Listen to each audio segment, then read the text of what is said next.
Multiple hybrid fitness racing events. A dynamic year of being ready at the right point. How, as a coach or as an athlete, do we actually manage our competition years?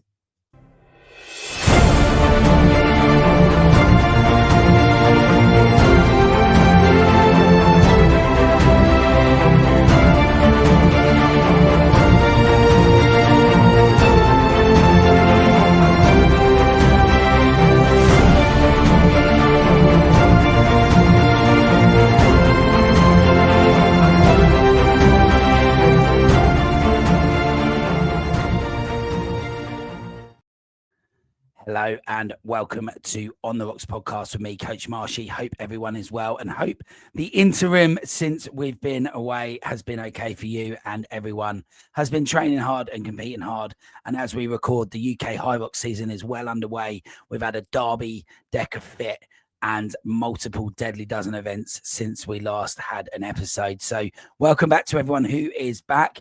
If you are new here, welcome to the show. Hope you enjoy it. And hope you can subscribe and leave comments at the end to let us know how we got on.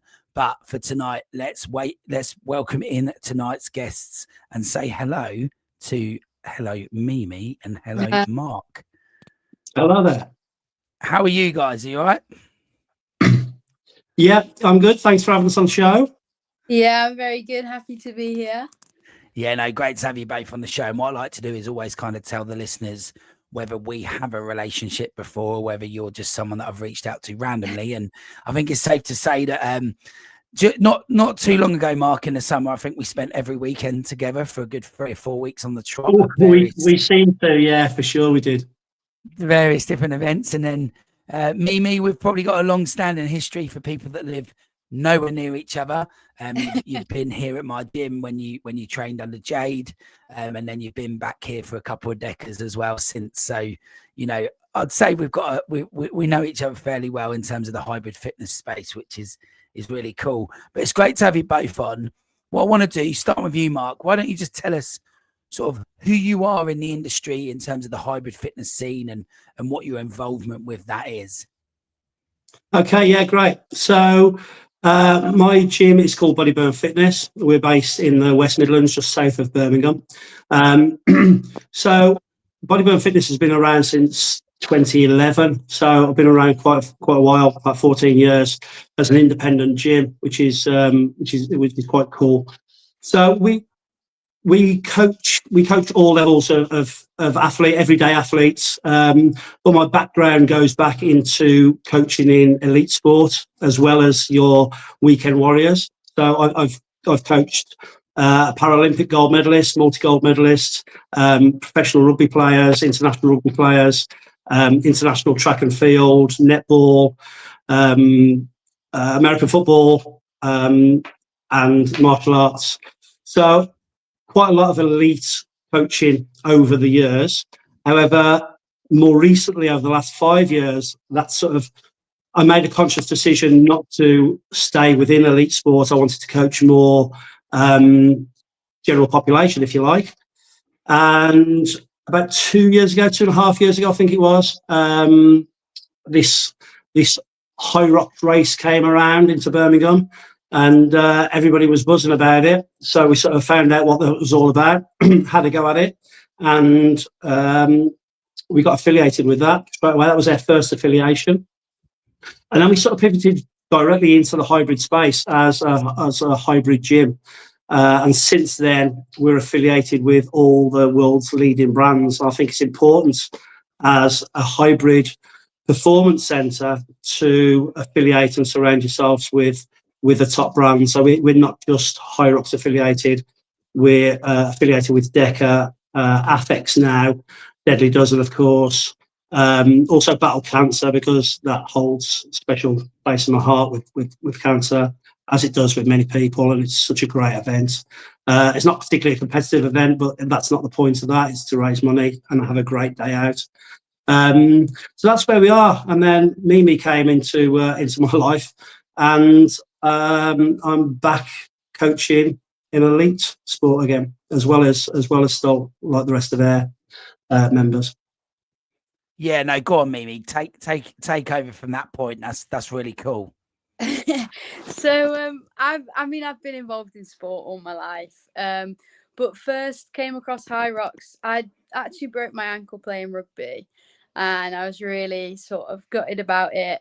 Very sort of demotivated, and saw HYROX, and I thought that's what's going to get me back in sort of match fit. It'll get me back running. The strength training is obviously important. So did my first HYROX 22-23 time it was, so coming up to 3 years in the sport now, and since then, I love a challenge. So any race that popped up, I think after doing my first HYROX, I did a Spartan, came to your gym, Neil, to do my first DEKA, and since I've competed in the HYROX World Championships, podiumed at the DEKA World Championships, and I guess most recently won DEKA Fit Derby. So it's been a while. I can't believe it's only been not even 3 years, but I've loved every second of it, definitely. Yeah, so just to kind of unpack what you both said there, obviously what you said, Mark, about having been sort of involved with elite fitness in the past and then going for your more everyday athlete, and that's kind of like pivot, as you put it, towards the hybrid space. And then along comes someone like me to your gym who then goes and, literally we've seen her be a world beater in certain aspects of this sport and compete at the highest level in many of the different sports that we mentioned there at the beginning. How has that kind of affected you as a coach in terms of having that elite side of this new, because I'd say we're still a relatively new kind of part of the fitness industry, new sport? How's it affected you? So, yeah, it's been a really positive experience. I mean, we've like Mimi came into our gym for the first time in the summer. I had no clue who she was when she walked in. She joined in a group fitness workout. It was a hybrid workout in groups of 4, I think it was. And I was chatting to her afterwards, and she sort of mentioned a little bit about her background. And at that point, I just knew that I had to try and convince her to be part of our gym. And what it's done for me personally, it's given me a bit of a fire back. Coaching, not that I don't love coaching, but all the rest of our members and our athletes, I absolutely love it. But when you're coaching at the sort of level that we are, like trying to compete for world records and podiums, then it certainly lights a new fire inside you as well, for sure. Brings back some memories of like the times when I used to coach in elite sports. And I think I sort of eased my way out of that through various reasons, into focusing more on general members. But maybe comes into our sessions just as one of our members. She doesn't stand out. She fits in great. It's just that I coach her on a one-to-one within our group sessions. I'll explain more about that later if you want me to. But I only now have 2 one-on-one clients, if you like. There's Mimi, and the other one is a European and Commonwealth judo champion, but at the veteran age now.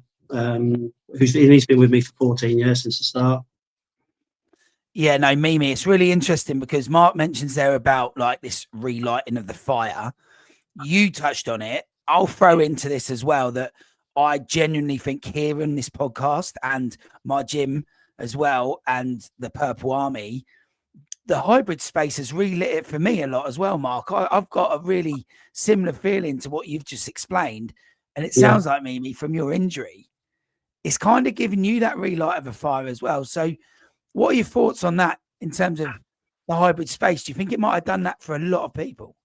Yeah, absolutely. I mean, for myself, I've even completely transitioned away from team sports, which is, it was my bread and butter, really. It's all I've ever done.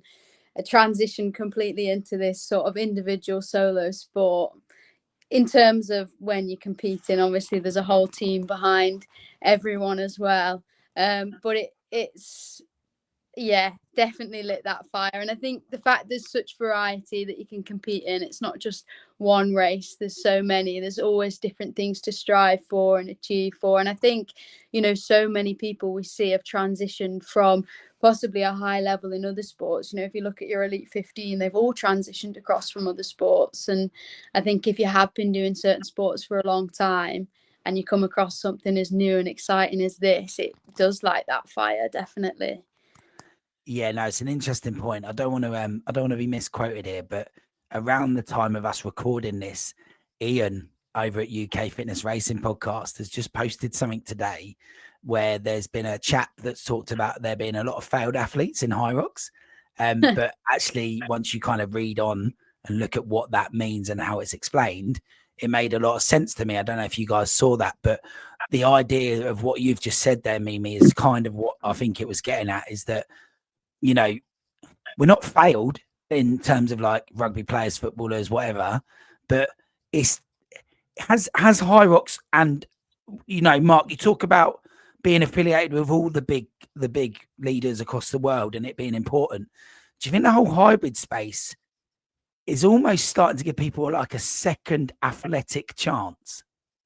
Oh, 100%, yeah. Strangely enough, I mean, just look at myself. I'm 58 in 2 weeks, and I've qualified for the World Championships for the DEKA. Like, we're going in a couple of weeks. Now, I've never been a high level athlete. I've been an athlete all my life, but I've never been a high level athlete. Never sort of got to any sort of podiums or World Championships or anything like that. And this has opened a situation where I can compete at any age, even at my age, and there's a lot of people older than myself that are doing it, and actually achieve something which is pretty special. And I think there's a lot of people that are coming into the space, or into HYROX, DEKA. I think DEKA possibly more so than anywhere else, because I think it's a little bit more accessible. And yeah, it is lighting that fire and getting people to actually start competing after maybe they've not done so well in their natural sport, or maybe retired from their natural sport, or been injured, and then they've moved to try something else and been bitten by the bug. Yeah, no, I echo those words, and I do agree. I think in terms of like participation, the DEKA barrier to entry is low for me, yeah, in terms of like technicality. And I think, yeah, you know, you'll run the events like we do, and you see a lot of new first timers giving something a go, and it's quite a nice feeling. And, you know, Mimi, maybe you can give us a perspective from like someone who's maybe at the top of the DEKA, the ladder at the moment, but in an environment and community like the gym, in your gym that you guys are at, and the community feel. When you see those new athletes coming in, do you realize that this is like a really good thing for the world and a good thing for lots of different types of people? Yeah, absolutely. I think as well, one thing that is really special about DEKA is that you have the gym-based events, just like you have obviously the more arena events as well. I think a lot of people have said more recently that HYROX can be so stimulating. You know, you walk into that event for the first time, and if you don't know the music, the number of people, like, it can be very overwhelming.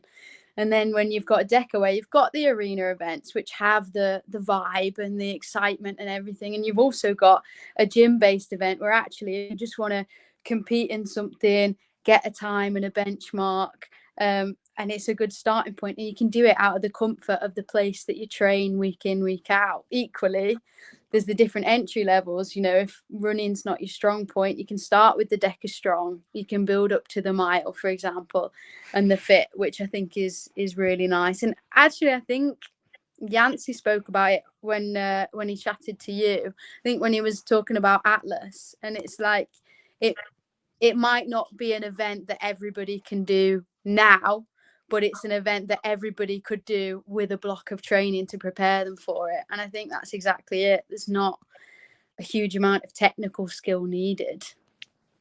Yeah, Mark, from your point of view as like the owner of the gym and the coach, is there any sort of ways you kind of strategize to take those barriers away with any of the hybrid events when it comes to like your newer members to this sort of thing?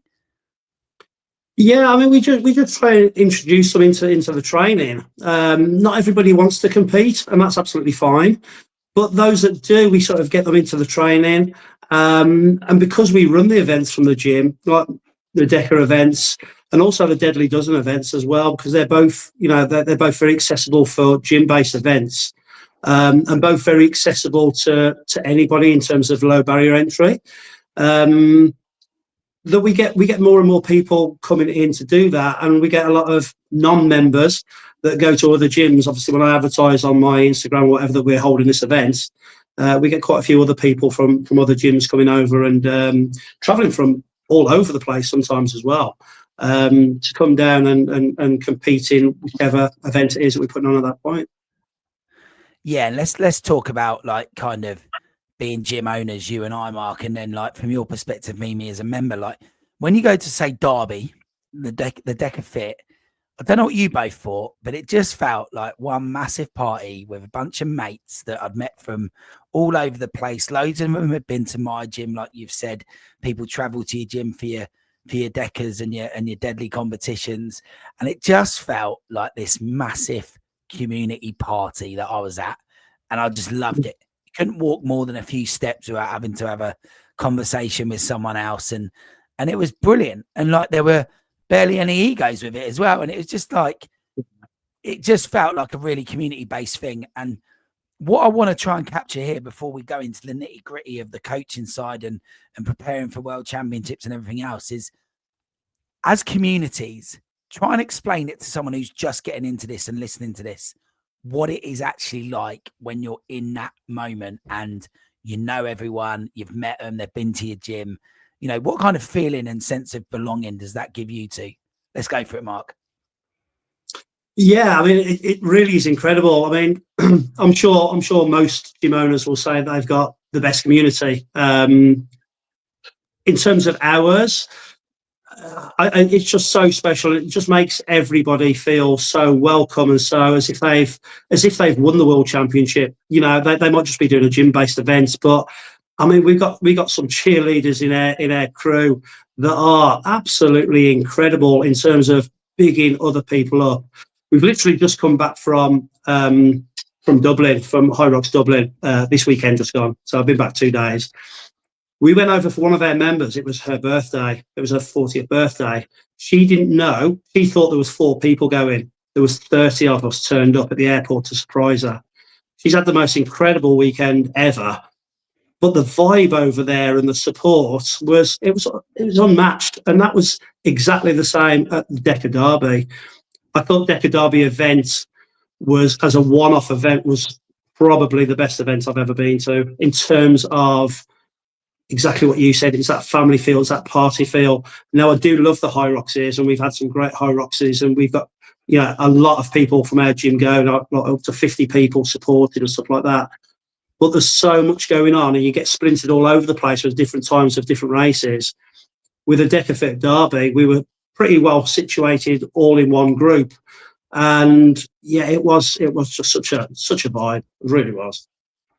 From your perspective, Mimi, like try and give us that kind of athlete perspective in terms of, all right, you're not the gym owner, but you've been here. We've spent weekends in Florida, things like that, like at DEKA Derby, what was your feeling? It's so hard to put into words. I think the DEKA community is something so special in that it's a group of people that really just want to see you do well. And it's so many people that all ages that will always, anything I put on my story on Instagram, they're messaging me, say, oh, brilliant. We, can't wait to see you in Florida, things like that. We had our whole UK community out there at Worlds last year that we've all stayed in touch. You look forward to going to these weekends like Derby, for example, because you know that you're going to see all of those people. You're walking around the venue, how's your race gone, and even as you're running, everybody's there, they're watching, they're supporting you, they're watching on the live stream and things. I think it was even the day 2 I was doing the teams on the second day at Derby. and I'd just done my lap. My partner was doing her lap. I was standing in the waiting area, and I'm having a conversation with people watching you again. Oh, we watched you race yesterday. That was brilliant. We were just talking about you. You're doing a great job, sort of thing. And that's in the middle of a race. You know, where else are you getting things like that? It's such a warm and supporting community. Yeah, no, and I'm just gonna touch on what you said there, Mark, a minute ago about. I think you, to paraphrase, you said basically as a standalone event, Derby was the best event you've ever been to. So I have that in second place, and I feel like you might just be about to experience the equivalent to my first, which was Ocala, Florida, 2024, DEKA World Champs. I mean, I think in a short period of time, we've all been around a bit when it comes to the hybrid space. We've seen a lot in a short period of time. But I think that DEKA World Champs, Mimi, I just wanted to touch on it with you on the show. Try and tell someone about that weekend, because I really struggle, because it's hard to not call it the best weekend I've ever had. And that includes any weekend of any description in my whole life. It's up there. It's very up there. But there was just something about it, and I can't explain it to someone. So I'm going to let you do that. And then that can get Mark's juices flowing, ready for him to go off to Florida this year. So, yeah, tell everyone about it, Mimi, because I think it was very unique. No pressure, right? Yeah, none. It was, in the sense that it's a huge event. Obviously, it's a World Championships. You know, you've got incredible athletes from all over the world who've come to, you know, peak at this event and compete. And yet everybody I met was so friendly and so happy to be there and so supportive, to the point where morning one, we were stayed in a hotel quite close to the venue. Come downstairs, we're having breakfast. You look around, everybody there is in, you know, hybrid racing apparel. Everybody's going to the World Championships at the Equestrian Centre. And I was wearing a jumper with HYROX on, which is terrible, really, when you think about it. But I had a couple over to us, and they said, "Oh, you're racing.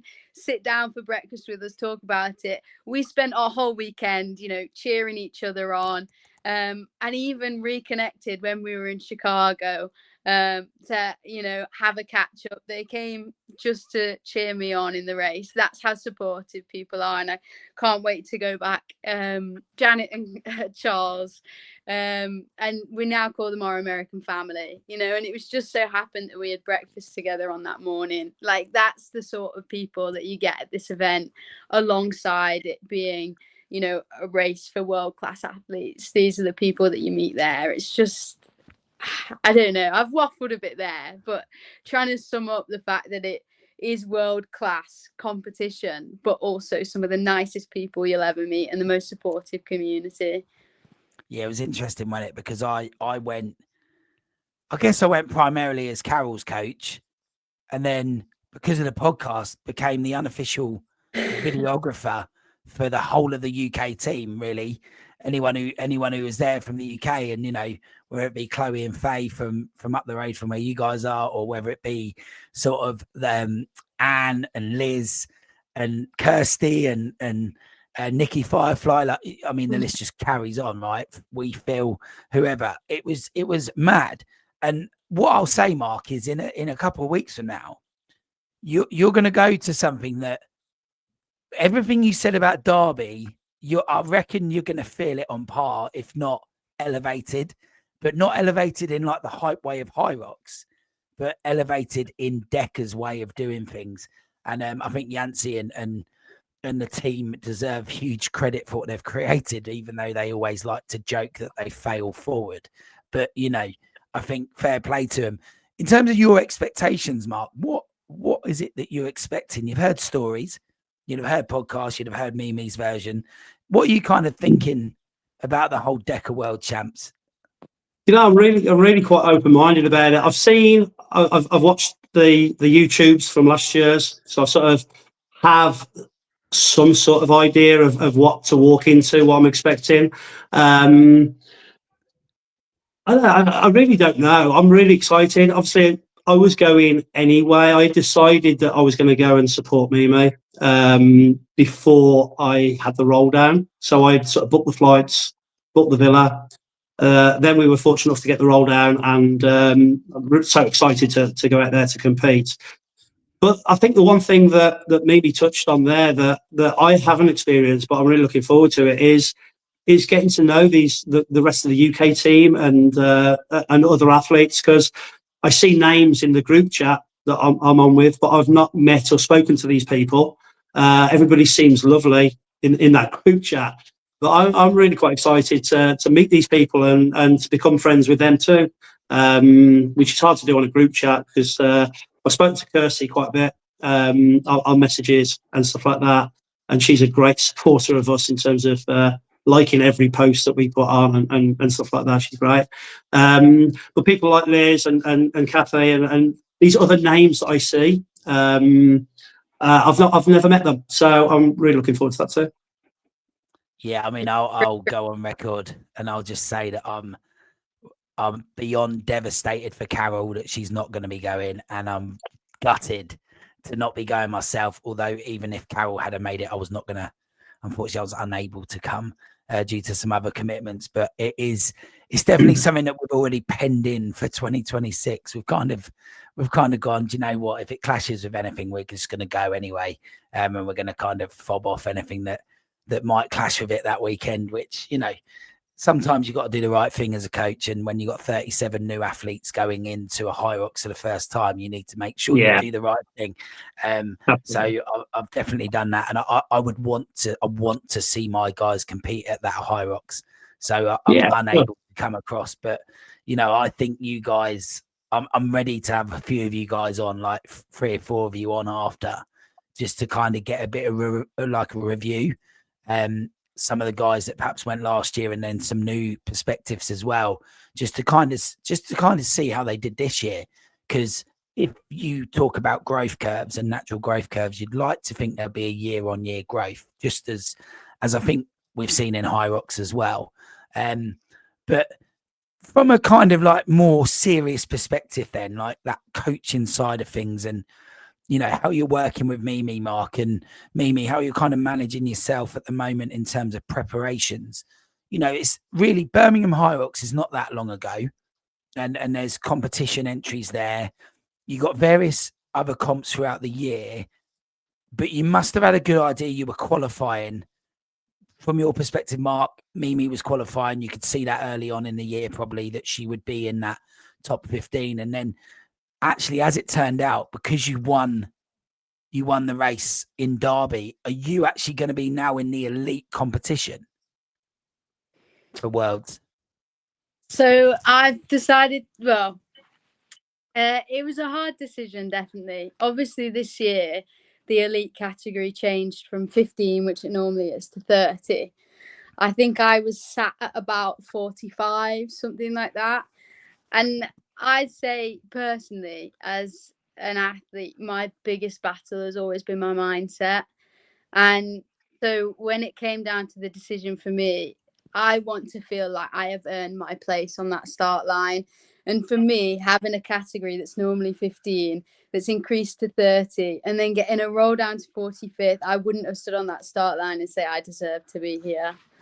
You know, I will race in the elite, and I will deserve to be there when I get there. That's sort of my stance on it. I don't, you know, I'm 22 years old. I've got time. So this year we're definitely going for the world title. That's our goal in the under 24s.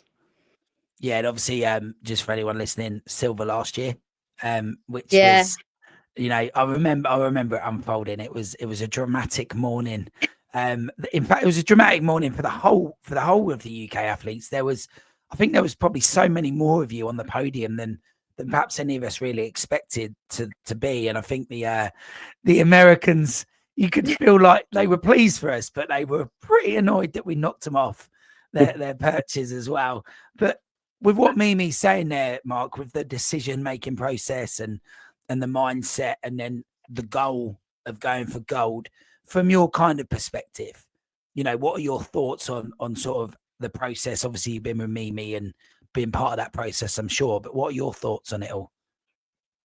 Yeah, so from day one, I think when she first started talking to me and I sort of invited her to come and train with me, from what she was saying, I knew that we'd be going to the Worlds this year, although she hadn't necessarily got there at that point. She was high up in all of the different races, and she's the most elite female in the UK in terms of, you know, within her age group. So that was always the plan, that it was going to happen. I mean, we sit down and we talk every week. Well, we talk every day, but we have a sit down and debrief every week. But what I said probably 2-3 months ago is, we're no longer going to talk about the World Championships. It's not going to come into it. Everything that we talk about is not about winning the World Championships. It's about what's happening today, how we prepare each day, and how we're going to compete the way we train. So we've stopped talking about it in terms of, we know what's going to happen, but we don't say, you know, we never discuss we're going for gold or for podium. What we have discussed is striving for the relentless pursuit of excellence, and that is sort of the basis of everything that we do with Mimi. Yeah, no, really interesting. In terms of like looking at a typical sort of day/week, Mimi, what does, like with what Mark's saying there, what does that kind of look like? So I think, well, as I mentioned, mindset's always been a challenge. So I think Mark's made that personal goal. So each week I've got various exercises to do with mindset that we've been working on alongside, you know, standard training. Obviously, I work full time as well. Do obviously live in Birmingham, so, you know, seeing friends and trying to maintain somewhat of a social life as well. So it's hard to juggle everything. It definitely is. I think definitely my training volume has increased since training with Mark, but in the best way, and sort of as well helping to prioritize various things so that I have more time for training and things like that, which has been really good. So it's hard week by week. It changes, obviously, depending on what's going on. We work together to sort of make sure all of our sessions get in, but also I think Mark agrees that it's obviously really important for me to see friends, and, you know, if I'm going home for the weekend, and we sort of then reschedule our training around that to make sure I'm still getting everything done, but have time to do those things as well, and not getting burnt out as well. Yeah, no, cool. And so as people are listening to this, the DEKA World Champs is very close, and there's a lot more to it with and this is a conversation that a year ago was big in HYROX, but this idea of like traveling and peak performance. Just for you two, what is the process for going out there? You know, have you got long before the actual competition? You know, have you thought about that? Has that been part of the strategy? I think that's another thing. Well, it's another challenge with obviously working full time. My travel dates were determined by how much annual leave I had left for the year. So we're both flying out on the Wednesday, and then I'm racing Friday, Saturday, Mark Sunday, coming back on the Tuesday. Because if we're going that far, I will be making a holiday out of it as well. So it was about sort of juggling, trying to get enough time beforehand with what time I had available, really. And from your perspective, Mark, with those plans and the travel plans, I guess, you know, Mimi's not being paid it. She's not a highly sponsored athlete yet or anything like that. So she's got a full-time job. As a coach, you got to consider that and try and work that in. How's that been? Yeah, it is a challenge, but I say we sit down weekly. We go through a weekly schedule, weekly plan of what we're doing. And we have like a weekly check-in as well. So she checks in with me every week. I mean, she checks in with me every day, but there's a weekly a scheduled check-in on a Sunday or a Monday. And yeah, it is a juggle. In the ideal world, she would be like a full-time coach, which would give her a lot more time, full-time coach / athlete, which will give her a lot more time. Hopefully over the next 12 months, we can get to that point. But yeah, in an ideal world, it would have been great if we could have flown out on the Monday or Tuesday. That wasn't possible. So Mimi said she was flying out on the Wednesday. I decided to go out on the same flight. So we're going out on the same flight together. Because of work, Mimi has to come back on the Tuesday. I'm actually coming back on the Wednesday. I'm stopping an extra day out there. But yeah, we'll go out there. We'll do our best. We'll come back, have a little bit of time to decompress. Obviously, we're coming close to Christmas then, so the rest of December will be reasonably chilled. However, we've got goals for January already, so we'll get back into some sort of training and schedule everything in. We've got some big goals for 2026, so there's a lot ahead of us. Interesting. Now, there's a note on my little what if. I have like a little what if column on my notes. I'm giving all the secrets away. So, and there is a little note there, and it's come up. So you said you're 22, Mimi, and you're in a world, and I don't want this to be older people giving you advice, right? But if this had happened, this being the hybrid fitness world, when I was 22, based on the data we're seeing and the age of the kind of entry to elite level, I reckon I'd be all in. Mark, I don't know what your thoughts are if this was around when you were sort of that age. I so wish it had. I mean, I look at not just the hybrid space, but I look at lots of sports and the opportunities that young people have these days to have pathways into elite sport. There was never any sort of pathway for elite sport in my day. I was a rugby player, so unless you were a public school boy, you had no chance of ever getting anywhere. When I look at this sort of hybrid space now, it's just like, I wish I was 22 again, because, you know, as you said, I'd be all in as much as possible. But yeah, I think Mimi's in a perfect situation, the age she is now, where the hybrid space is evolving now. And we've had this conversation about, you know, Elite 15, if you like, HYROX Elite 15, and the top elite racers in all aspects of hybrid. And I've said that, you know, 2028 is when I truly believe that Mimi's going to start hitting where she wants to become. I think she'll be 25 before she gets to where she wants to become. She's got 3 years now, and over that 3 years, we're going to continue to build. But yeah, 2028, that's when the world's going to see Mimi, I think. Yeah, I genuinely believe that. Yeah, no, it's cool. And there's been a few moments on this podcast so far, you know, like over the last couple of years of doing this, where there's been moments like this, and a couple of those have started to come through. Actually, you know, Faisal came on here and called Lucy Proctor very early, very early, like well before she was even there. And I mean, you and Lucy were here that day, Mimi, I think, with Jade, you know, and Jade's kind of pointing at a few of you, going, "See these guys over here," and she's kind of whispering to me, and you know.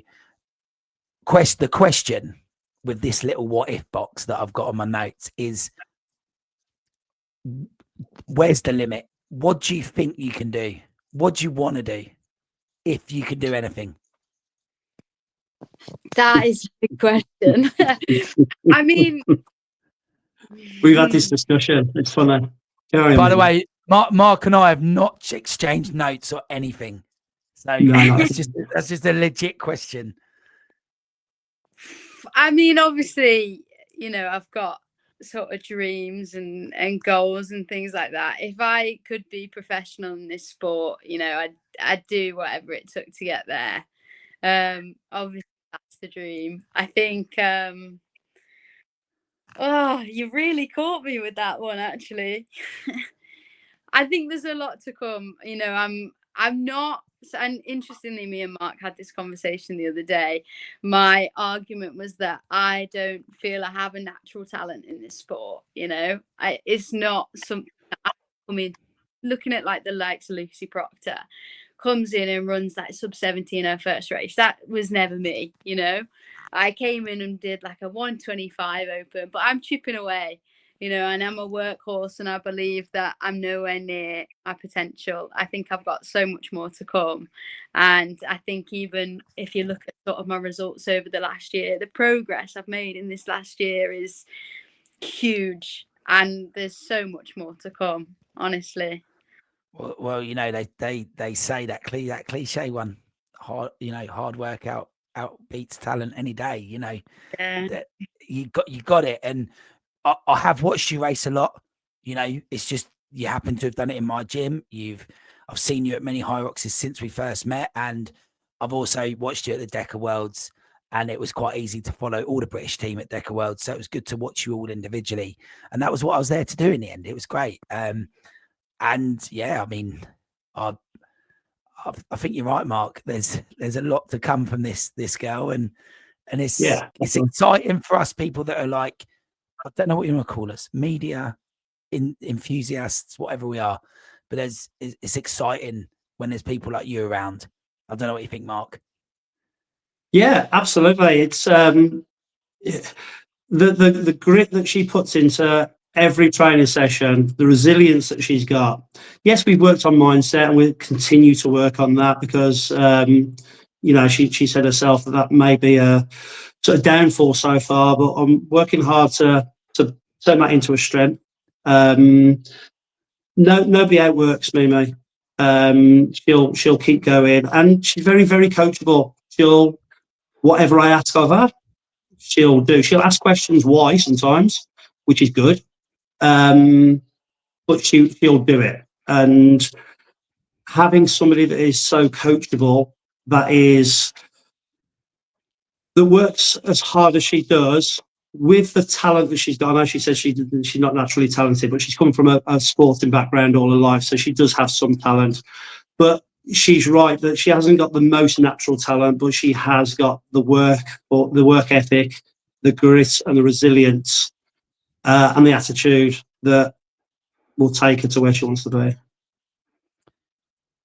Yeah, it's that word. Anyone who's listening or watching, coachable. As coaches, having someone like Mimi who's coachable is really important. And I love that you've kind of highlighted that, Mark, that Mimi is coachable. And actually, Mimi, to be honest, hearing that you ask the questions as well, I think as a coach, that's really important, Mark. Do you? Yeah, absolutely. I don't want somebody to just blindly follow everything that I say. I want people to be inquisitive, to ask these questions. Why are we doing this? I gave a program, a lifting program on her last program, and I included deadlifts in it. And she sort of, why are we doing deadlifts? And I explained, and she did the first week, but I now know, I didn't know at the time, but she has got a little bit of a back weakness, and every time we deadlift, her back flares up. So we've taken those deadlifts out completely. But had she not questioned me about it, she would have still been doing them, and it wouldn't have been doing her any good. Now, I'm the type of coach that will set a program. If I need to change it on the fly, I'll change it there and then if it's going to make her better and give her better form and give her better results in the end. I'm not the type of coach who will stick with something to say, like, it's my way or the highway. That's not me. And she does ask these questions, and you know, I respect that. I think we've got a lot of mutual respect for each other. We're definitely a team. It's not just me. I put an awful lot of work in the background into everything that she does. And she knows that, and she appreciates that. I know she does. But I sometimes think it's society as a whole, and I've actually posted about this in the past. Society as a whole never appreciate the team behind the athlete or behind the sporting team in any sport, be it football, be it athletics or anything like that. The person on the podium or the person lifting the cup gets all the plaudits, all the applause and everything else, all the well dones. But it's very, very rare for anybody in the background who's helped them get there that gets any sort of recognition. And I think that's a society thing, which is a real shame. But everything that she does achieve, she deserves it. But yeah, there's a team. Well, there's me behind this, and there's the other members of our gym that are behind her all the way. But yeah, we'll see what the future holds. But I'm very, very hopeful for it.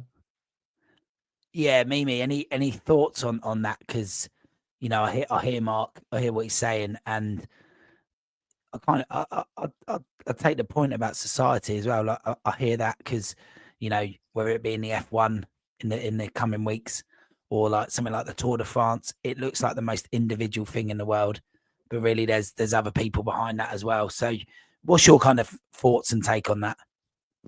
Yeah, no, completely, and I think as Mark says, there's a whole team behind every athlete. The coach has such a, our working relationship is, faultless, and I wouldn't be sort of able to train the way I'm training at the moment, have the sort of structure we've got sort of the next 6 months mapped out for competitions and things like that. I've never had that much structure in my life. That is huge. And with him sort of in the background, as it were, planning for me to peak at certain times, we sit down in those check-ins and he's saying, we've got obviously these races planned, but I think if we chuck something in this week, that'd be brilliant. It'd fit into the plan great. I think you'll be on really good form and it'll give us a marker of where you're at this point to peak for that. I don't need to think about any of that, and it's brilliant. And I think that is work that goes completely unnoticed. And I think, like Mark says, as much as I question him and decisions he makes, and because I like to know why I'm doing things, he's exactly the same every week. It's like, what more can I be doing to support you? What else do you need from me? Which, it's huge. And I think absolutely everything that we will achieve over the next year, it's all about the support you've got behind the scenes that's not always seen. Definitely. Yeah, no, it's cool. And just rewinding a little bit, you both talked about mindset and making sure you focus on various things and you're working on a lot of things. In terms of those that have come before you, which I appreciate is a small period of time, but those girls that are out there, is there anyone you're looking at and you go, do you know what? They're like a role model. They're helping me through this. I follow a lot of what they're saying, or I look at what they do and how they perhaps, I don't know, hold themselves in the industry or anything like that. Is there anyone that you kind of are looking up to as a bit of a role model to help with that side of things? It's so hard to pick just one person. I'm a big follower of women in sport in general. So, but if I stay focused and concentrate on the hybrid sport, when you've got people like Lauren Weeks in the space who, you can't see any posts anywhere without people talking about how incredibly supportive she is of every athlete. And I had the sort of privilege, I guess, of meeting her at DEKA World Champs last year, which obviously was added to how incredible that weekend was. When you've got role models like her in the sport, and it's not just her, it's people like Lucy Proctor, like we've mentioned, so young, left uni, packed everything in and said, I'm going all in on this sport, and now she's fifth in the world. And it's incredible. You're not short of role models to look at. I mean, Megan Jacobi, Mark actually put me onto a documentary, which if you've not watched it is absolutely phenomenal. The sort of coming back from injury, which I think so many people will be able to relate to. I think it's so nice to be in a sport where there's so many strong women that you can look up to from a personal point of view, obviously. And I think being such a new sport, men and women are on a pretty level playing field, whereas obviously growing up, it was harder to have those female role models in sport, which now thankfully is changing. But I think that is a lovely thing about this sport, definitely. Yeah, I've found it a really interesting sort of process the last few years. Mark, I don't know, pivoting, like you said at the beginning, we've done the same with our gym. It's been pretty easy when there's been a load of men and women that are pretty decent people behind this sport. Yeah, absolutely. Yeah. I think it's something that is perhaps not even appreciated outside. It won't be appreciated outside the sport, but even within it, I'm not sure if people kind of ever take a moment and step back and go, Christian, Mo, Jason Curtis, Yancy, like, are they Ollie March on? Like, are they stepping back and going, actually, these guys are pretty decent people. Like, they're really supportive of all their athletes. They want the top athletes to do really well.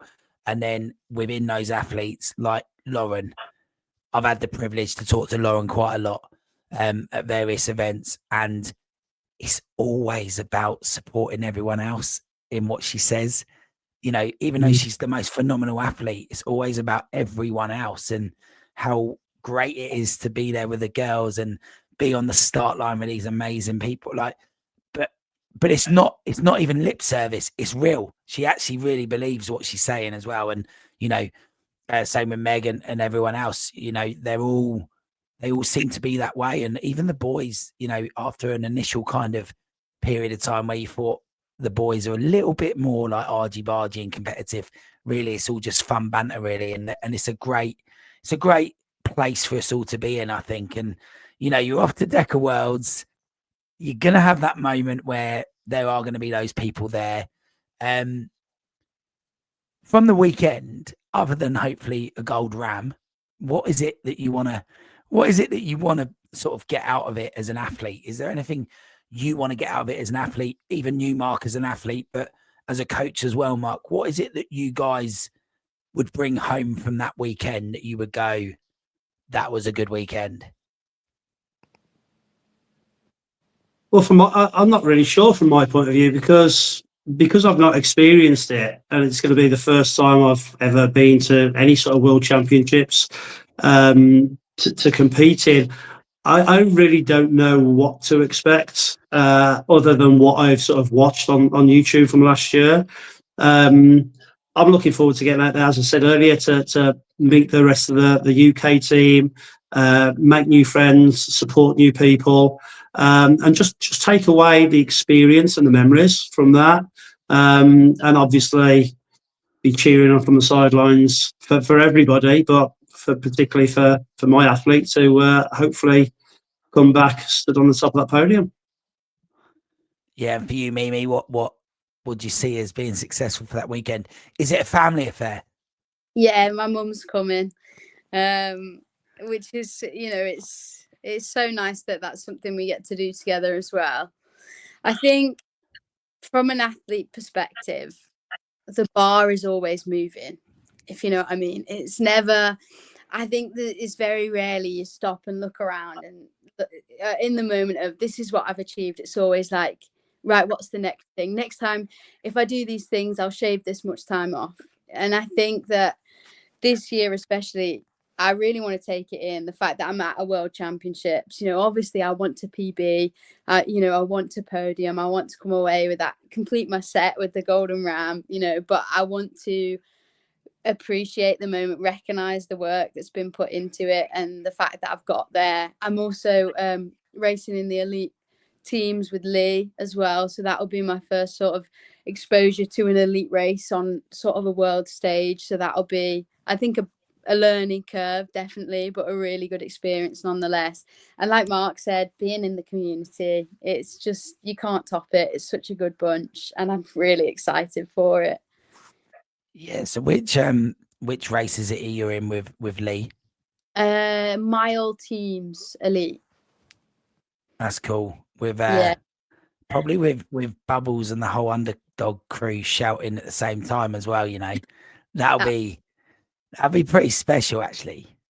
That'd be quite cool. Speaking of sport, Mark, what I will say, I don't know what Mimi's take on it is, but DEKA Elite Team World Championship strong.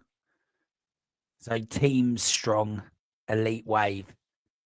I've got to be honest, to watch that as a sporting spectacle was like one of the most ferocious things that I've ever seen in my life. And it was scary and exhilarating to watch it as a spectator. Make sure you watch that because it just is how they set it up. It's almost made for TV, isn't it? It's like, it's just dramatic. Yeah, so I've watched that back several times, and obviously I've watched the co-ed lots of times because that's what I'm competing in with my race partner Michelle. So we've watched that sat on the C2 bike doing zone 2 with a TV on in the gym on loop. So yeah, that's something that's going to be ferocious, as you said, and I'm really looking forward to watching that. Yeah. And the mile Mimi's going to be pretty competitive in that women's doubles, isn't it? Yeah, definitely. I'm so excited. It's going to be great fun. Definitely. Even just to see, she's an incredible athlete. You know, she's absolutely phenomenal. And I think we might even just be challenging the pair with the biggest sort of age gap, or I'm sure Lee told me that she was expecting to be the sort of oldest in the elite wave, and I'm probably close to, if not the youngest. So I think that's quite special in itself that we're getting to race together in an elite with that as well. Yeah, no, that would be cool. We'll definitely be trying to tune into that if they're covering it, because that'll be really cool. I mean, I can imagine me being at HYROX London XL and literally on the phone have like the DEKA World Champs on. So, you know, I'll have to kind of capture that a little bit, do a bit of a vlog about it or something, because it's, you know, talk about living it, Mark, like as gym owners and coaches. I'm not sure the fitness industry had this way of life for us pre-hybrid. I think hybrid's brought a new working way of life for me. I don't know if you agree with that. And what I mean is all of a sudden I'm traveling around the country, I'm traveling abroad, but I'm doing it because it's my job to do it. Yeah. I mean, we've been to Copenhagen this year. We've been to Dublin. Travelled around for the different events. I mean, I've got 20 odd going to London XL. Obviously, I can't be there for that one, and they know that. But the support down there is still going to be phenomenal.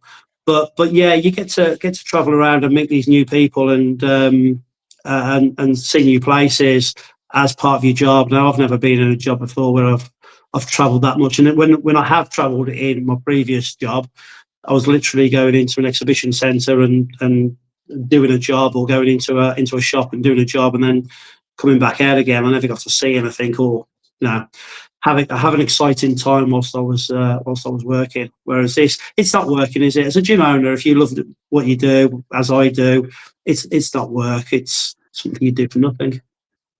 Yeah, no, and I made the reference at the beginning, but anyone who watches my vlog will see that I refer to the sideways A14 from Cambridge, because you go literally nowhere. You just go sideways across the country. And I talked about doing it 3 weeks in a row, and you were a part of that, Mark, because I think there was 3 weeks in the summer there where we did Deadly Dozen Birmingham, then we did Athletes Games NEC, and then we did Derby DEKA Fit. And it was like 3 weeks on the run. And it was brilliant. And then, you know, we then remained linked with obviously Caveman as well, because we were the top 3 attending teams at DEKA Fit as well. And it was just really, I just found it really, like, I don't suppose I expect anyone to understand why I thought that was cool, but it was just cool. It's just, I mean, we first met at Deadly, didn't we, at the track race at the Alexandra Stadium. And I remember I was parked up in the car, got there early to help set up, and you pulled up alongside me, and we started chatting, and I just seemed to hit it off. And then the next weekend I saw you down at the Athex, and then the weekend after that at the Derby. It was just like, now bloody hell, we're going to keep bumping into each other. And then we raced against each other at Derby, didn't we, in the co-ed. And the co-ed strong was in the same wave, and it was just really cool. And after 3 weeks of meeting up with you, I saw you over at Birmingham HYROX, and it's just like meeting a new friend. It's just really cool. Yeah, no, it's good, and I think we should go on record in saying that. What's your co-ed partner's name? Michelle Leake, yes. She's been a part. Well, she's been part of our gym since the start, pretty much since about 2012, anyway. So she's our longest standing member. She's a personal friend. We've been friends personally for quite a while as well. So it's great that we sort of got to go over, or are getting to go to over to Florida to compete together. That's pretty cool too. Yeah, that's really cool. And so I competed with my fiance Michelle. So what we'll go on record in saying here is that Mark and Michelle beat me and Michelle in the actual co-ed DEKA race, but we were second in the biggest team event. So we got one each there. We One won each. Yes. We'll call it 1-1 for now. Call it 1-1 for now. For now. There's got to be a decider by it somewhere. It was. I just thought it was really cool, and like it was really great that people that we knew, and it's a shame that Adam wasn't there actually to be on the podium as well on the Sunday. Yeah, but, it was. Yeah, it's really cool that sort of those free gyms. There's other gyms obviously like Forders and other places as well that are being known now within the industry. But we all know each other across the country now. I'd have never known Revolution down in Bournemouth. I'd have never known you guys in Birmingham. I'd have never known XT up in Stafford. I'd have never known any of these people. But now this industry's given us this like thing, which is amazing. While I've got you both, we should definitely cover just a quick fire few bits that I'd like to sort of discuss. So Mark, Deadly Dozen, you were literally one of the first, like us, one of the first affiliates for Deadly Dozen. Early adopters we are. Yes, absolutely. What's it given you? Again, that sort of from a business point of view, it's given us a gym race that we can get new people in and stuff like that. Because that was the first sort of gym races that we ever put on that were official, like global gym races. But Jason's such a great guy as well. You can speak to him and he's there to talk to you. He's a great guy. Been up to his gym and met him several times. But yeah, I think Deadly is a very fast growing sort of on the hybrid space. And with the new Institute of Fitness Racing about to open, that's getting exciting too. So really looking forward to going up and actually going up in December to see that. So that's going to be cool. Yeah, likewise to the opening.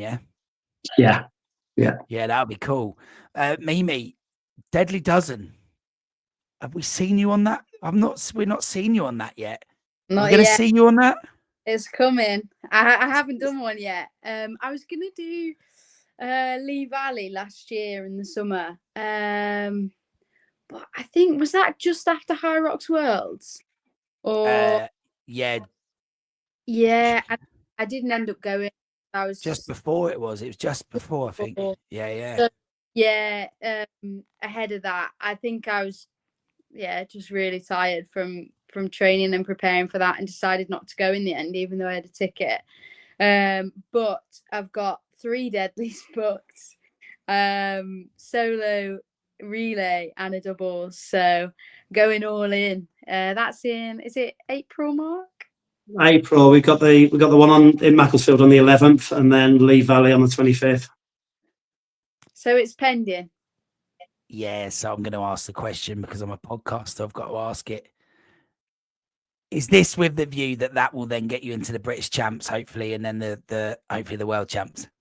Mark said, when was it early days? He's like, what do you think about racing in 3 world championships in 1 year? I was like, we can do that.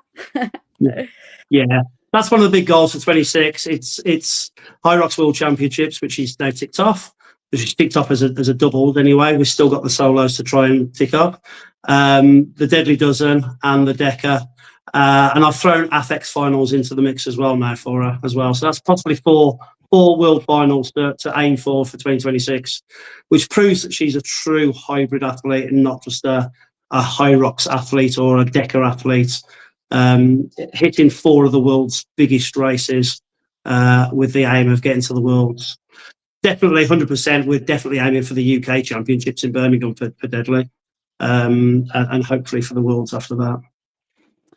Yeah, no, it's interesting actually. It's funny that we've gone this way because I feel like I've spoke to a few in our gym who have already got Stockholm in the bag, and turn down, say, DEKA this year, which means they've got every chance of giving it a go next year in 26. And they're currently sitting in the way it's going to work for Deadly Dozen. They're currently sitting in a qualifying position for the Worlds. And that triple, that Deadly DEKA HYROX World Champs appearance, I'm starting to wonder, and I've not heard anything, so this is just off my cuff. I'm starting to wonder, is there anyone from the elite picture that is looking at it and going, maybe I can be in the elite for all of those. Maybe I could take part. I mean, Lauren Weeks got massively called out the other day on Jay's post about who do you want to see at Worlds, and who do you want to see take on the Deadly Dozen. But obviously JK's done it in Australia. So I don't know. What are your thoughts, Mimi, from an athlete's perspective that's got the world at their feet? My words, not yours. But what do you think? Do you think, like what Mark said there about being a true hybrid athlete? There's some worth in that, right?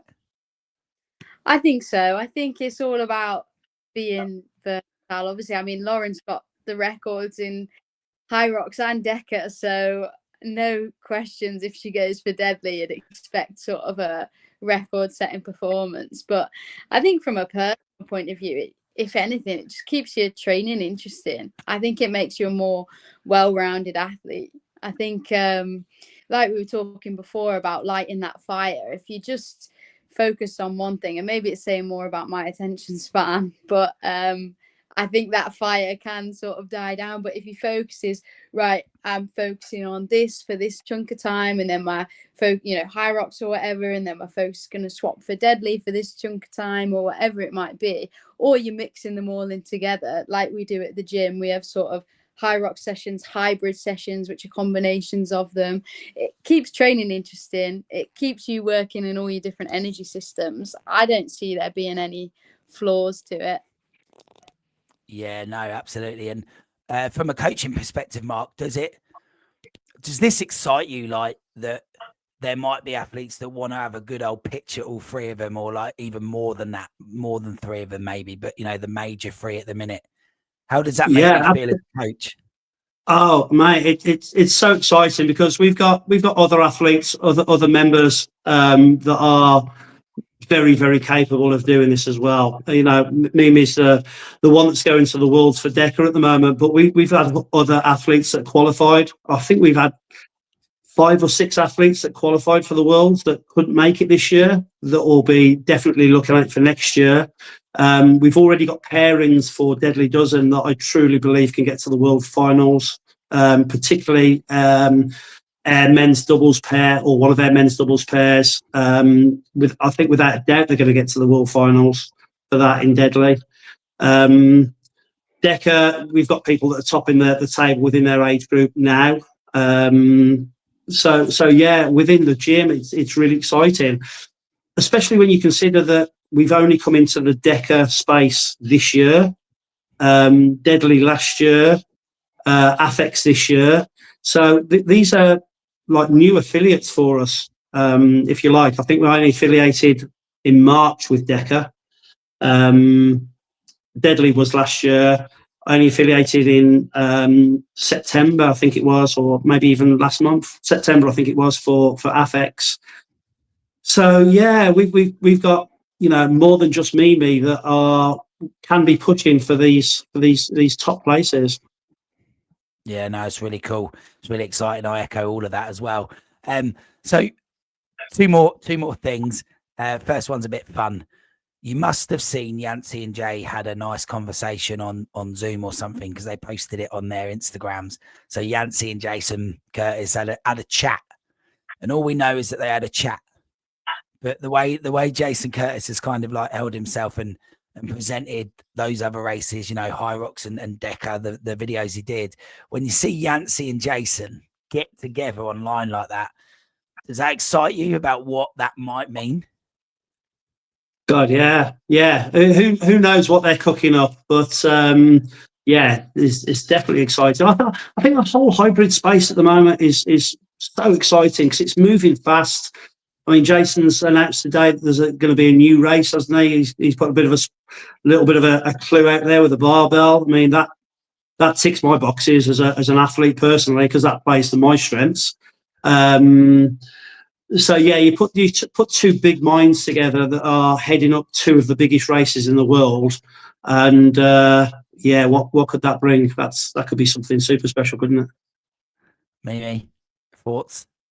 Yeah, absolutely. I think, like you've said, the three of them, it's almost like they are the big three. They're sort of the only three with that sort of global, well, Deadly this year will be as well, that sort of global infrastructure, as it were, World Championships. They're the most worldwide. So, I mean, them coming together, it sort of almost redefines the sport in a way. It would be really cool.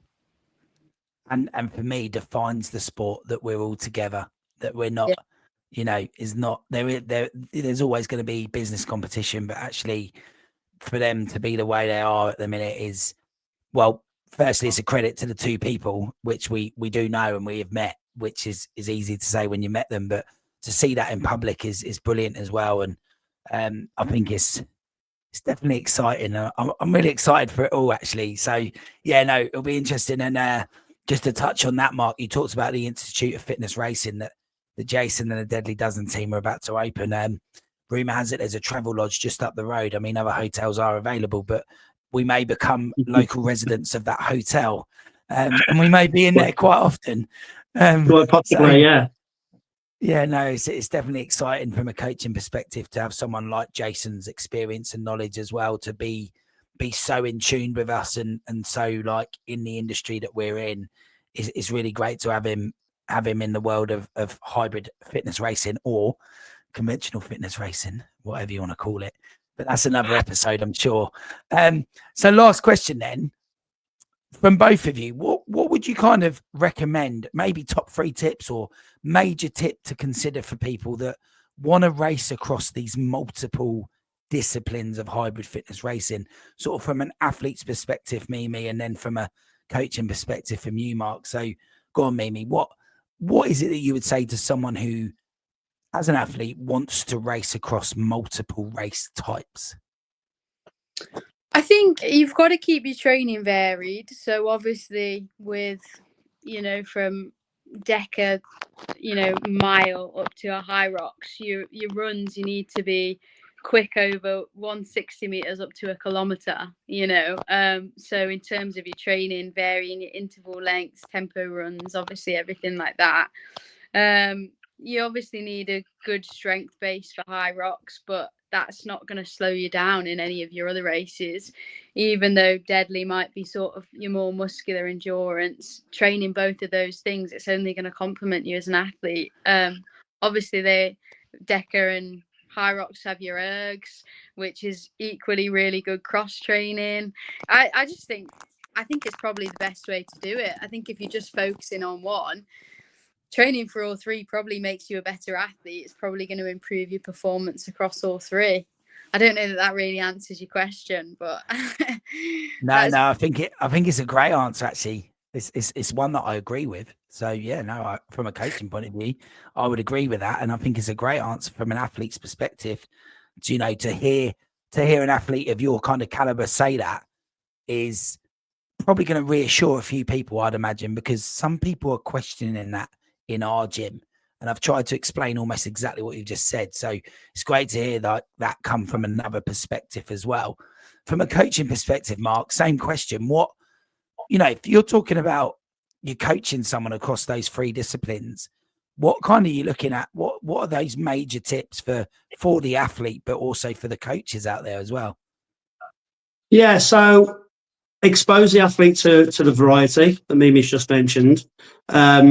Make sure that they're or that the coach is coaching them under some sort of progressive overload, whether that be strength based or time based.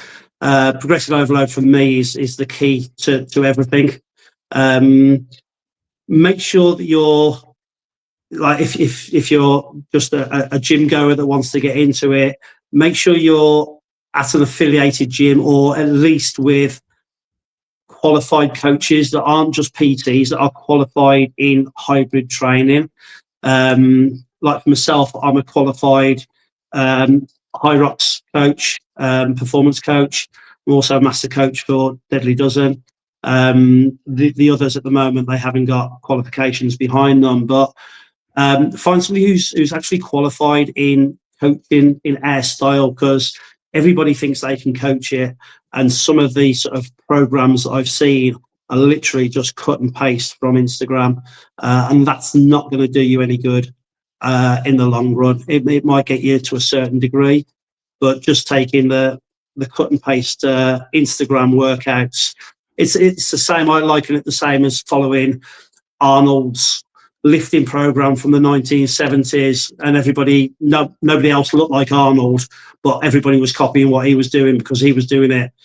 You know, you can't copy JK or Hunter's or Megan's or Lauren's workout program. It's not going to work for you. You got to find somebody who's going to be able to coach you and get you to where you want to be, to your level. So get to a good, reputable affiliated gym or with an affiliated coach, and expose yourself to these multiple disciplines.